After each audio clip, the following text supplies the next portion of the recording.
Rosario Litoral and our family, thanksgiving and good health. Mrs. Trinidad Jane Nieva, good health. Mr. and Mrs. Reynaldo Galvan and family, thanksgiving and good health. Ripico and family, thanksgiving and good health. Maria Jennifer and family, pasasalamat. Fer Malinaw, thanksgiving. Sean Alfonso, thanksgiving.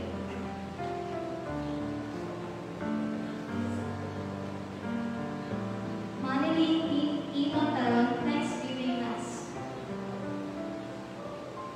Palmer Lily Oliver, pasasalamat sa usapit ng 36 na taong anibersaryo ng kasal.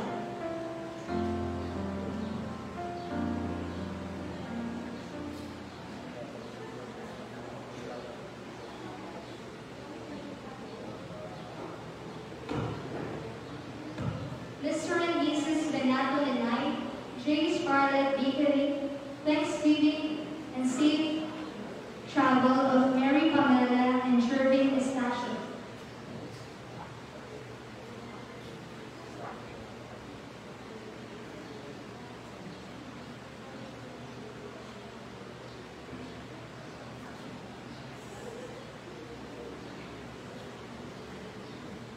Muli, isang mapagpala at maligayang pagbati po ng pagpiyesta ng ating parokya sa ilalim ng kapatuloy ng mahal na puso ni Jesus. Sa diwa ng pagpupuri, pagkakasalamat at pagbabay, inayang po natin ang nalalagis ng ito sa pagtatapos at pagkakapagpupuri ng anibersaryo ng pagkakatatag ng ating sabayanan dito sa tabing ilog. Hindi man natin naganap ang mga inihanin nating gawain dahil sa pandemya ng COVID-19, naranasan naman natin ang biyaya ng Diyos sa pagpupuri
Inaamin ko ang pagkikinig ng Diyos at sa iyo mga kapatid na lubha akong nagkasala sa isip, sa salita at sa gawa at sa aming pagkukulang.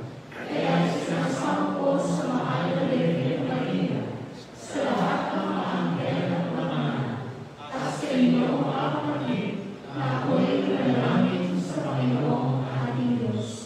Kawan tayo makapangyarihang Diyos, patawarin tayo sa ating mga kasalanan, pagtubayan tayo sa buhay na walang hanggan. Amen.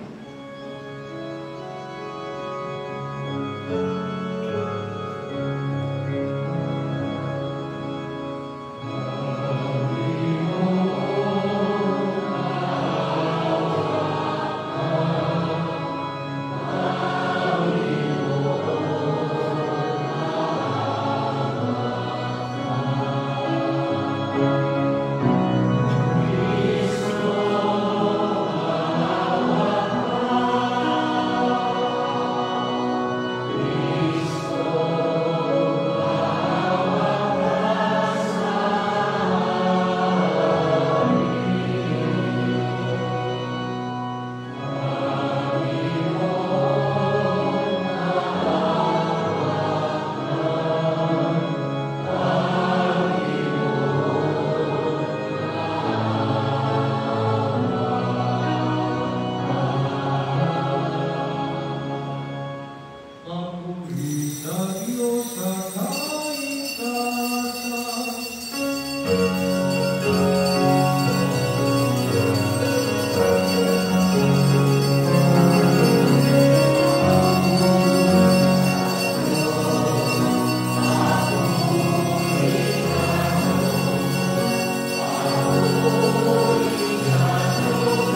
Magpaalam tayo. Ama naming makapangyarihan, ipagkaloob niyo po sa pagpaparangal namin sa puso ng anak ninyong minamahal. Ngayong inukulita namin ang kanyang pag-ibig na aming pinakikinabangan. Hangin nawa'y patindapating madaluyan nang nagumakaw na batis ng mga biyayang inyong pong bigay.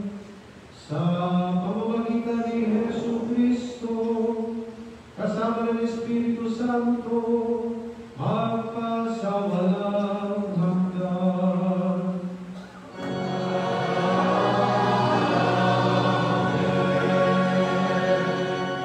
Magsiupo po tayong lahat.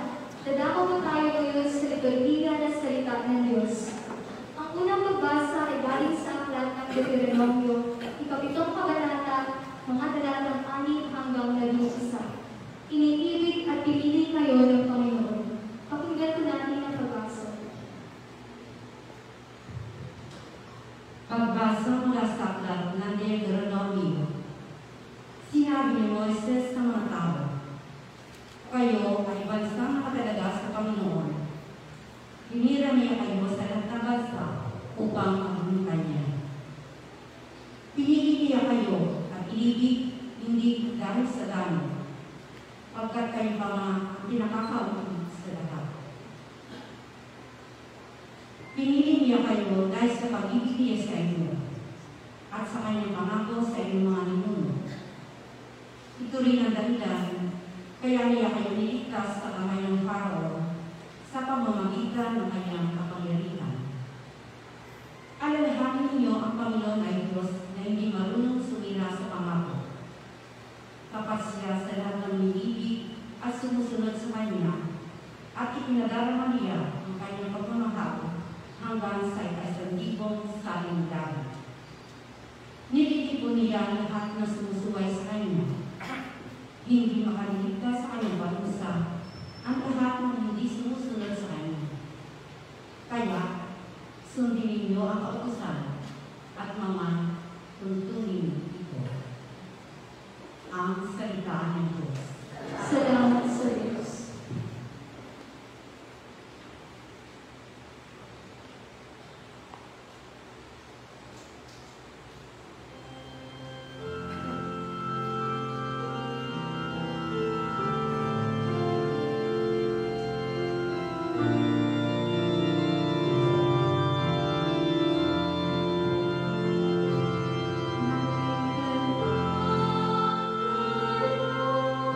Sa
Sinulat ni Apostol San Pablo sa mga taga-Efeso.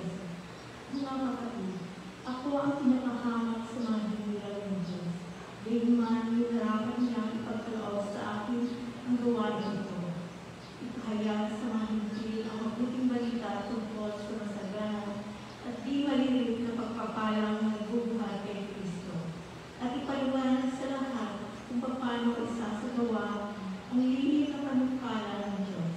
Ito'y matagal ng panahon inibigin ng Diyos na lumikha ng lahat ng bagay upang sa pamamagitan ng simbahan ay may pakilala ngayon sa mga pinuno na may kapangyarihan doon sa kalangitan ang walang hanggang karunungan ng Diyos na nakahayag sa iba't ibang paraan. At sunod dito sa walang hanggang panukala na isinakatuparan niya kay Kristo Jesus na ating Panginoon. Dahil sa ating pag-isa at pananalig sa Kanya, makakablapit tayo sa Diyos ng panatag ang loob. Dahil dito, ako'y naniniluhod sa Ama na siya ang pinagtutunaran ng pagkaama sa bawat ng sambayanan sa langit at sa lupa. Hinihiling ko ayon sa Kanyang kayamanan at kadakilaan na palakasin niyo ang buhay espiritual sa pamamagitan ng Kanyang Espiritu. Naway manahan si Kristo sa inyong puso sa pamamagitan ng iyong pananalig sa Kanya upang sa inyong pag-ugat at pagiging matatag sa pag-ibig, maunawaan ninyo kasama ang mga hilirang at pag-aano kadakila ang pag-ibig ni Kristo. At naway makilala ninyo ang di malitalang pag-ibig na ito upang mapuspos kayo ng kapuspusan ng Diyos. Ito ang salita ng Diyos. Salamat sa Diyos.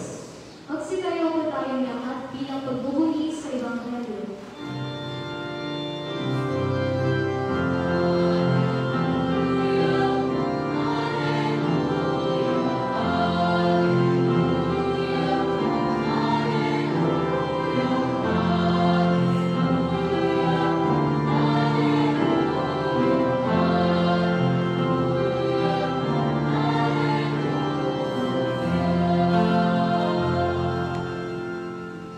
Sabi ni Jesus na mahal, dalhin niyo ang aking pasan, kamuhan ko'y tularan.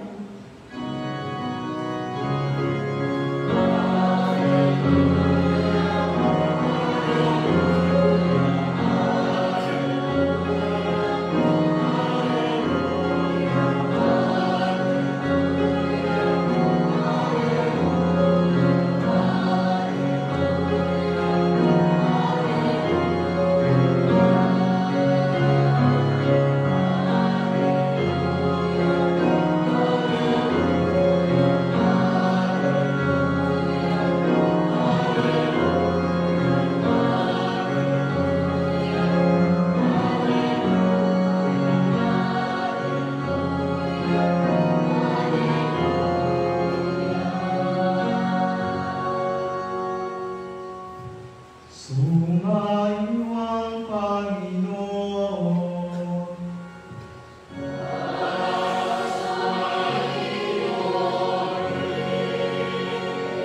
Ang mabuting balita ng Panginoon ayon kay San Juan.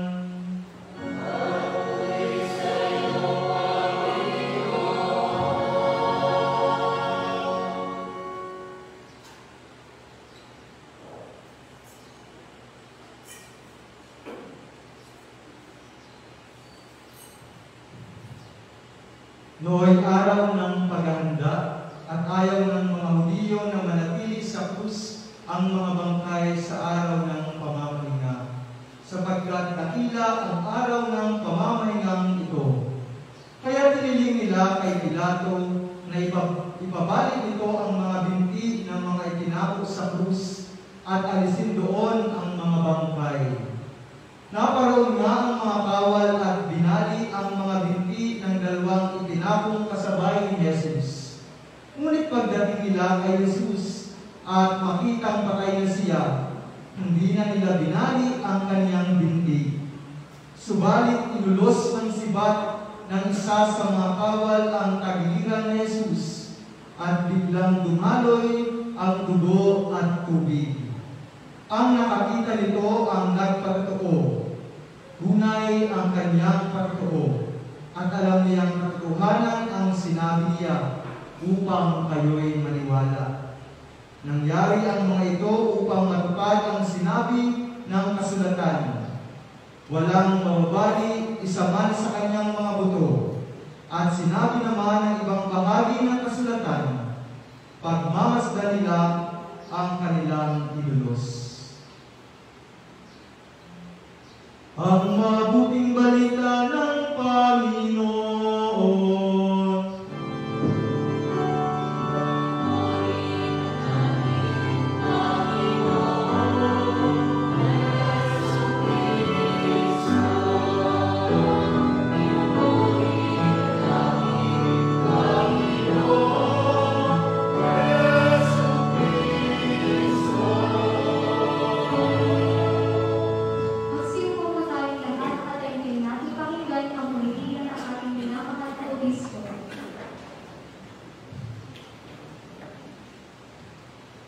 Ay, sabi mo yan ha, minamahal na Kristo. Kung sabi niya. Sa ating mga kapatid na pari, sa pamumunan po ng ating Vicario Coralio, inyong lingkod pari sa parokya nito, Father Hector Ranco, kasama ang Vicario Coralio din ng Vicaria de Santa Cruz, si Father Antonio Dumaldo, sa mga kapatid kong pari, na narito ngayon, kasama natin diakono, na soon ay magiging pari din, si Reverend Jerry. Sa ating pong mga minamahal na lingkod sa labanan ng Diyos, ang ating mga outgoing hermano na hermana, si Hermana Anita Sarmiento at Hermano Alfonso Pahul, sa ating pong incoming hermano na hermana, Mr. and Mrs. Anani and Kulwan Singh, sa inyo pong lahat na mahal na natin Panginoong Diyos. Isa pong mapagpala, magandang umaga at happy fiesta sa inyo lahat. Happy fiesta po! Doon sa Eucharistic Miracle ng Lancianong Italy, nagkaroon ng pag-aaral tungkol doon sa, ang sabi ay yung Eucharistia sa isang misa ng isang pari ay naging laman ng tao. Karoon ng dugo, nagkaroon ng parang mga tissues. At pinag-aralan ng mga doktor, yung tissue na yun, nalaman nila kung anong dugo, blood type, nalaman din nila kung saan bahagi ng tao galing yun. Alam niyo kung saan po? Ang tissues na laman ng Eucharistic Miracle of Lanciano ay tissues surrounding the human heart.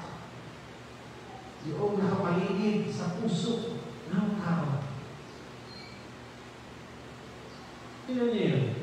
Even in the Eucharist, not as a symbol but as a reality, Jesus gives His heart. Ang puso ni Jesus ang binibigay.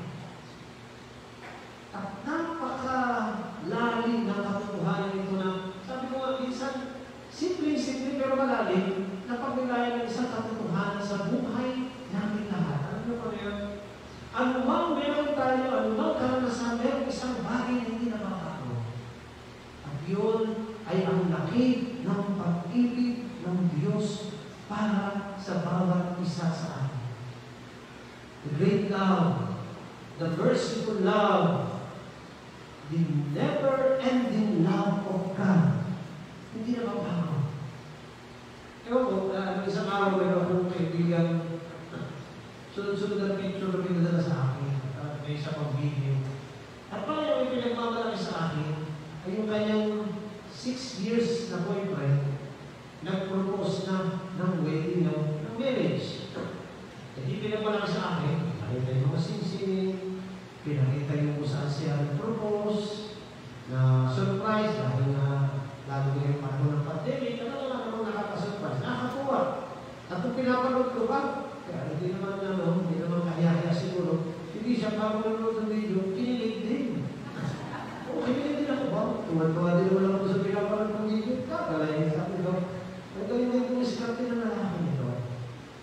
So, habang kinukwento niya yun, nag-messaging kami, sabi ko, congratulations. Sabi ko, prayers for you. Napakaganda ng message ng babae.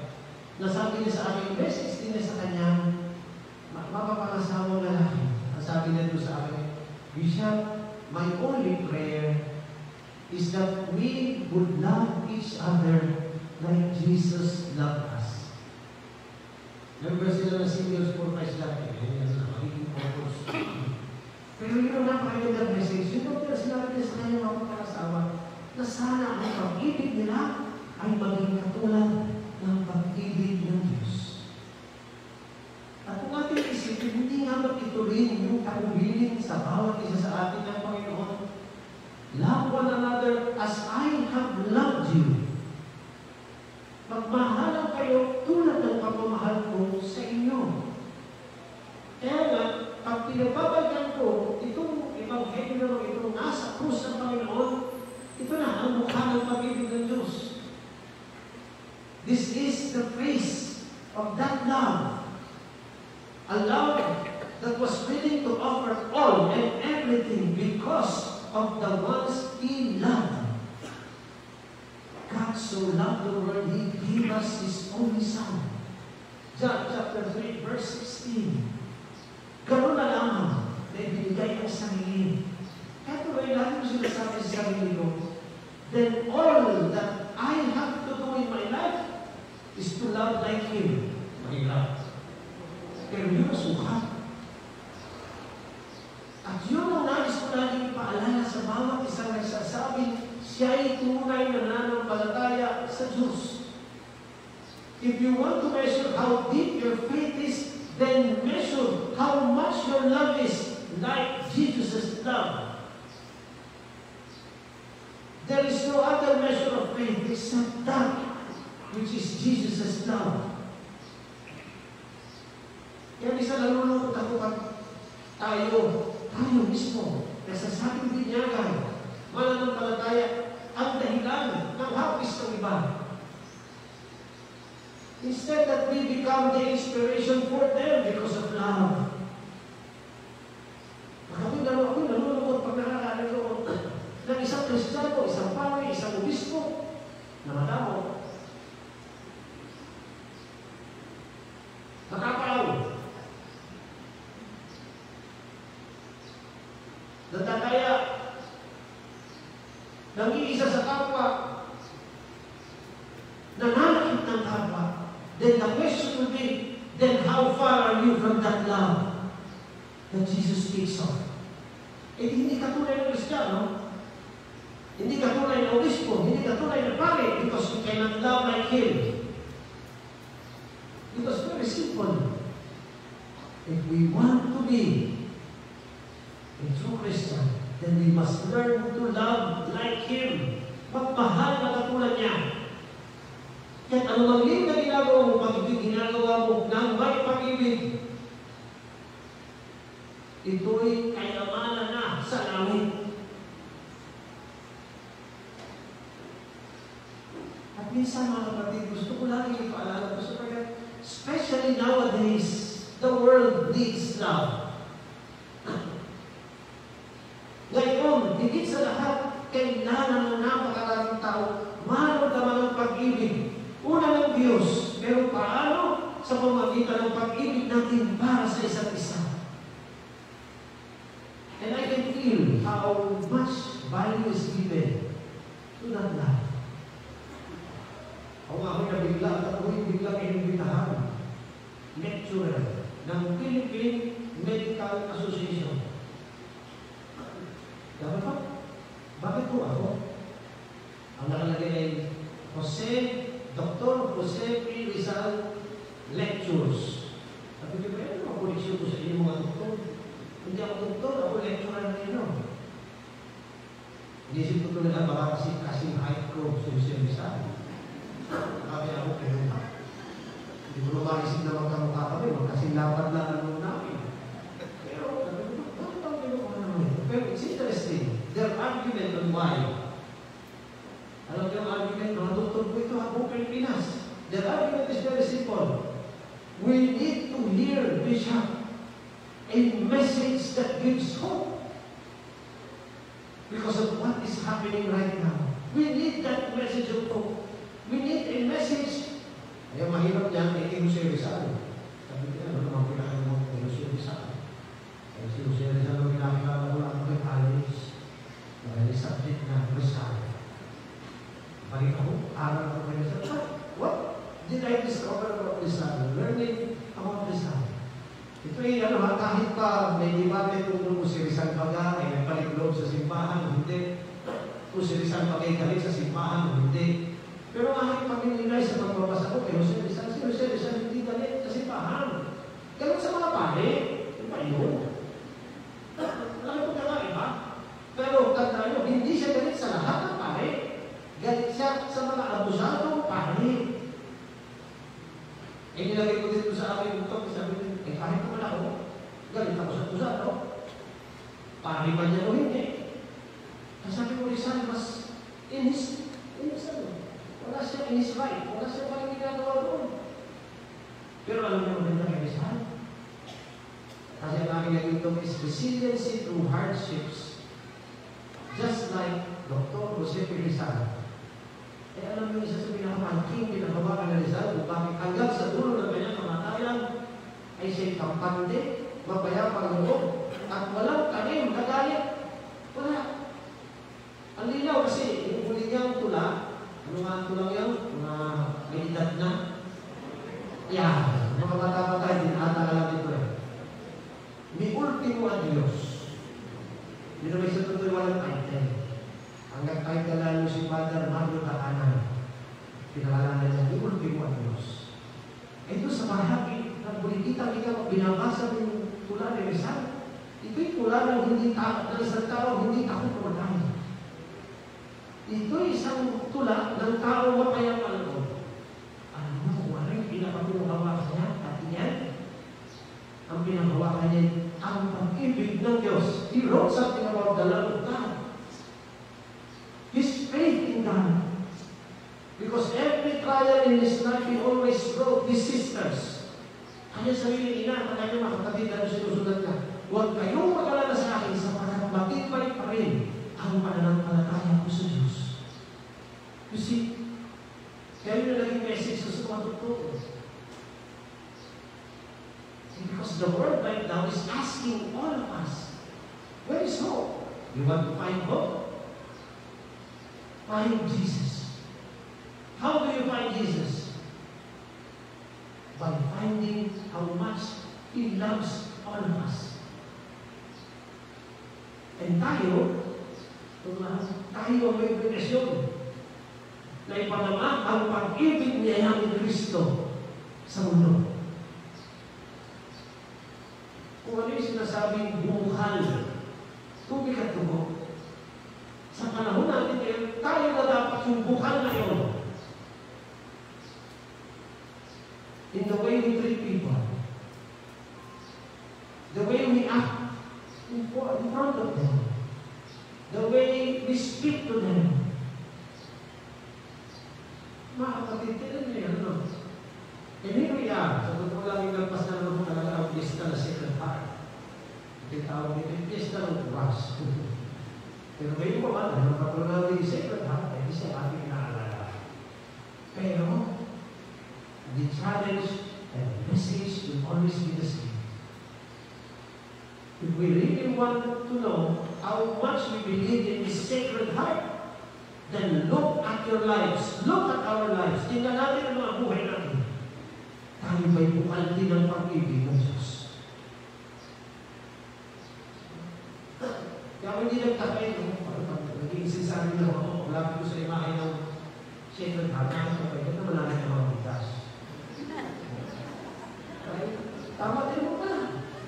Why? Because the intention is what the heart of Jesus is all about. To give, to share, to care. Ang aking dasal, ito pamimigay. Pamimigay naman ito para natin. Pamimigay naman. Kanina pa sa pahay ni Bibili. Baka ka sa atin din pamimigay. Kung pamimigay ko sa mga nangilang, very good. That is the point, my dear brothers and sisters in Christ. Mga minamahal ng Diyos, kung gusto ninyo malaman kung kami tapat sa Diyos, tingnan ninyo kung paano kami ang pagpili sa Diyos at sa Ama. Nasusukat yan sa ating ginagawa. Nakikita yan sa ating sinasabi. Nakaramdaman yan sa ating ginagawa. Nawa, tigit pa tayong pagpalalim ng ating buhay kapal. At sa tulong ng ating mahal na ina, ang ambal ng puso ng awa, because she was the one who truly loved Jesus with all her heart, thus loving the whole church because of her love. Nawa, magabayan din na tayo para lalo tayong makakapit sa puso ng Jesus. At tayo mismo ay maging daan ng pag-ibig ng Diyos sa Diyos. Pagpalaan ng bagay natin ang buhay kapal, ng Lord at makapasama ng buhay. Magsitayo po tayong lahat at itahin na pinakapananampalataya. Sumasampalataya ako Sa Diyos ang mga makapangyarihan sa lahat, na may gawa ng aming tagumpay. Sumasampalataya naman ako kay si Kristo, isang anak ng Diyos, Panginoon na aming katapat. Nagkatawang tao siya na ng Espiritu Santo. Ipinanak sa Katolik Gabinete. Ipinatapos sa akin ni Poncio Pilato. Ipinako sa krus na matay ay pinigil. Nalaog sa pinaroonan ng mga imama. Umayag ang araw ng buhay na huli. Umakyat sa langit. Naluluglaw sa kain ng Diyos ang mga makapangyarihan sa lahat. Doon ang pumula at palilito at buong sa namumuhay at mamatay na tao. Sumasampalataya naman ako sa Diyos Espiritu Santo, sa banal na simbahang kapatid, sa kasamaan ng mga banal, sa kapatawaran ng mga kasalanan, sa pagkabuhay ng muli ng mga tao, at sa buhay na walang hanggan. Amen. Mga kapatid, ang Diyos ay napakabuti at mapagbigay sa ating lahat. Ibalangin tayo ngayon sa Kanya, hilingin natin ang ating mga pangangailangan. Sa bawat kahilingan ng ating pong maging dasal, Panginoon, tingin mo kami. Panginoon, tingin mo kami.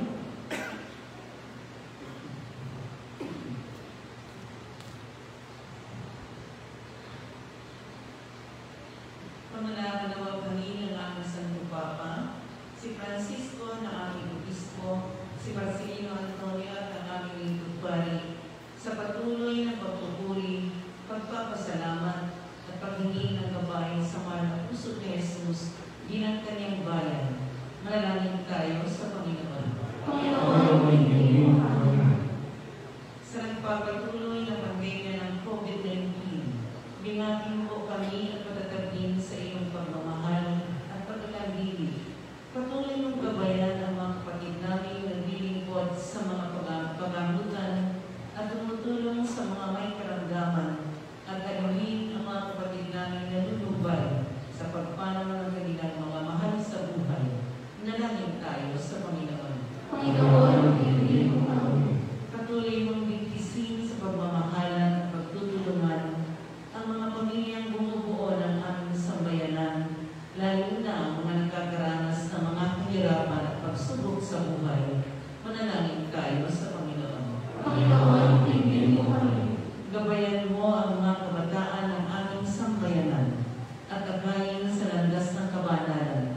Pasiglahin mo ang kanilang isipan upang maging kapag-pakinabang ang kanilang mga gawain sa gitna ng pagbabagot at lungkot na dulot ng pandemya ang ating nararanasan. Manalangin tayo sa Panginoon. Panginoon, tingin mo kami. Pasiglahin mo sa paglilingkod ang aming mga kapatid sa iba't ibang larangan ng buhay upang maiangat ang bumagsak naming pamumuhay. Manalangin tayo sa Panginoon. Panginoon, tingin mo kami. Ang lahat ng ito po ay aking hihiling sa pamamagitan ni Kristo, aming Panginoon. Amen. Magsipo po tayong lahat at dadako tayo sa liturhiya ng Eucharistia. Sumabay po tayo sa pag-awit habang minata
Ama naming lumikha, buhay niyo po ang di malibig na pag-ibig ng anak niyo pong pinakamamahal, upang sa ikapagpapatawad ng aming mga kasalanan, ang inihahain namin maging kalugod-lugod na mga anak.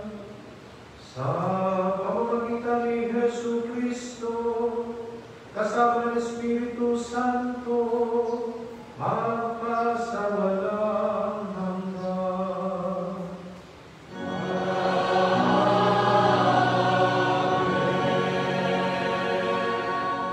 Sumainyo ang Panginoon.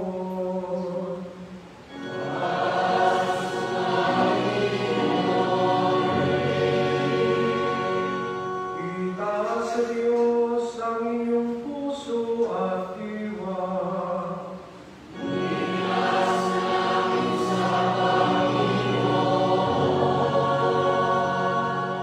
Pasalamatan natin ang Panginoong ating Diyos.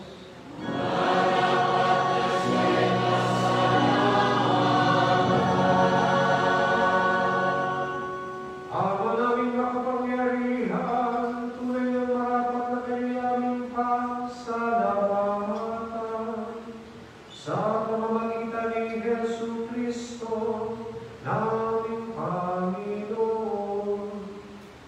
Dakilang pag-ibig niya nagbunsod na maghay ng sarili, nang kami matubos, kaya't itinampok siyang nakabayubay sa krus. Mula sa kanyang tagilirang sinipat dudugtubin, ay masaganang dumana, kaya't sambayan ng Diyo'y dito nababanat. Ito'y ang sangkatauhan na atin sa puso ng inyong anak na sumasakit, sa mga dumudulog sa batis ng kanyang pag-ibig.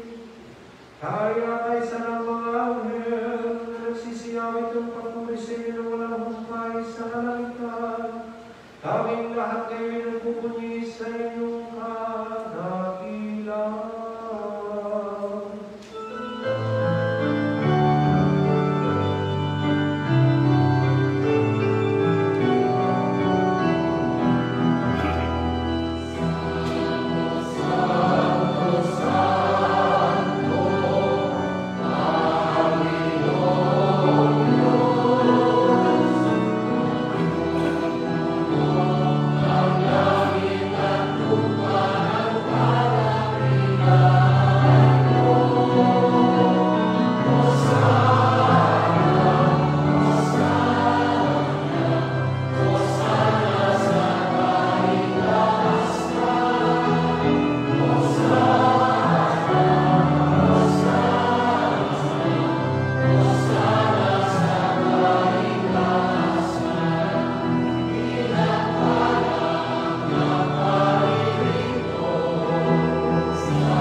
Ama naming banal, kayo po ang bukal ng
Magsilubot po tayo.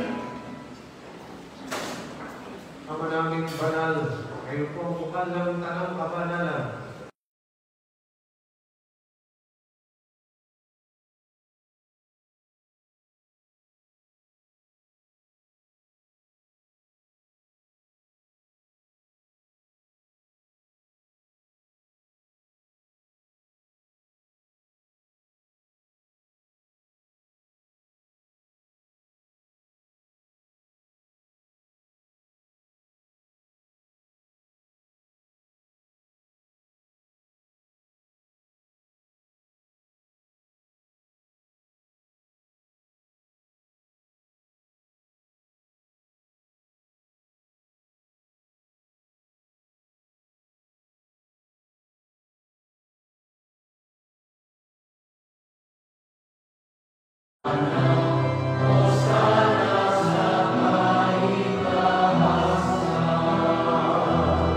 Magsilubot. Ama naming banal, kayo po ang bukal ng tanang kabanalan.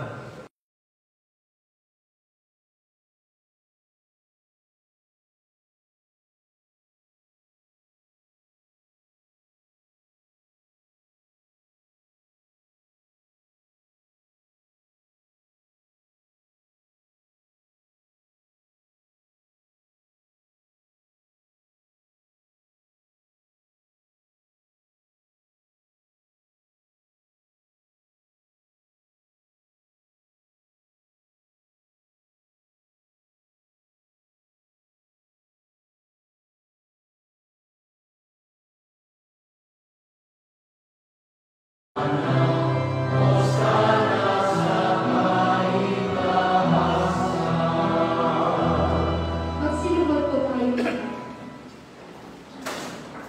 Ama naming banal, kayo po ang bukal ng tanang kabanalan.